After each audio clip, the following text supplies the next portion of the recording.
لي سوى ودمع يسيل على السلام علیکم ورحمۃ اللہ وبرکاتہ۔ ریڈیو HRDF میں خوش آمدید۔ نیک صحبت۔ امام بخاری کی کتاب الادب المفرد میں ابن عباس رضی اللہ عنہ سے روایت کی گئی ایک حدیث ذکر کی گئی ہے۔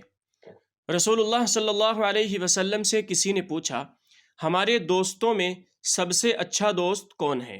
رسول اللہ صلی اللہ علیہ وسلم نے فرمایا، کسی شخص کو دیکھ کر اللہ کی یاد آ جائے، اس کی باتوں سے علم میں اضافہ ہو جائے اور اس کے اعمال سے آخرت کا خیال آ جائے تو پھر وہی بہترین دوست ہے۔ یہ حدیث ان معیارات کی وضاحت کرتی ہے جو ایک مومن کو دوست کا انتخاب کرتے وقت اختیار کرنے چاہیے۔ دوستوں کے ساتھ صحبت اور گفتگو سے نیا علم حاصل کرنا چاہیے، اس کے کام سے آخرت کی یاد آئے۔ اللہ کے نام پر متحد ہونے والے دوست آخرت میں اللہ کا سایہ حاصل کریں گے۔ رسول اللہ صلی اللہ علیہ وسلم نے فرمایا، انسان کی پہچان اس کے دوست کے دین کی بنیاد پر کی جاتی ہے۔ نبی کریم صلی اللہ علیہ وسلم اپنے پیروکاروں کے لیے نہ صرف رہنما تھے بلکہ ایک بہترین نمونہ اور دوست بھی تھے۔ نبی صلی اللہ علیہ وسلم نے ہمیشہ اس جذباتی تعلق کا اظہار کیا۔ رسول اللہ صلی اللہ علیہ وسلم اور ابو بکر رضی اللہ عنہ کے درمیان دوستانہ رشتہ تمام مومنین کے لیے نمونہ ہے۔ رسول اللہ صلی اللہ علیہ وسلم نے ایک مرتبہ معاذ رضی اللہ عنہ سے فرمایا، معاذ، میں تم سے محبت کرتا ہوں، اور پھر اسے ایک دعا پڑھنے کی ہدایت کی۔ دعا یہ تھی کہ اے اللہ، مجھے تیری عبادت کرنے، تیرا ذکر کرنے اور شکر ادا کرنے کی توفیق عطا فرما۔ خلاصہ یہ ہے کہ ایک اچھا دوست ہمیں خدا کی یاد دلائے گا۔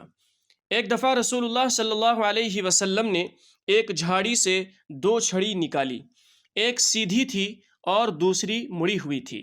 جو سیدھی چھڑی تھی وہ رسول اللہ صلی اللہ علیہ وسلم نے قریبی صحابی کو دی۔ رسول اللہ صلی اللہ علیہ وسلم نے مڑی ہوئی لی۔ یہ دیکھ کر صحابہ نے پوچھا، کیا آپ مجھ سے بہتر چھڑی کے مستحق نہیں ہیں؟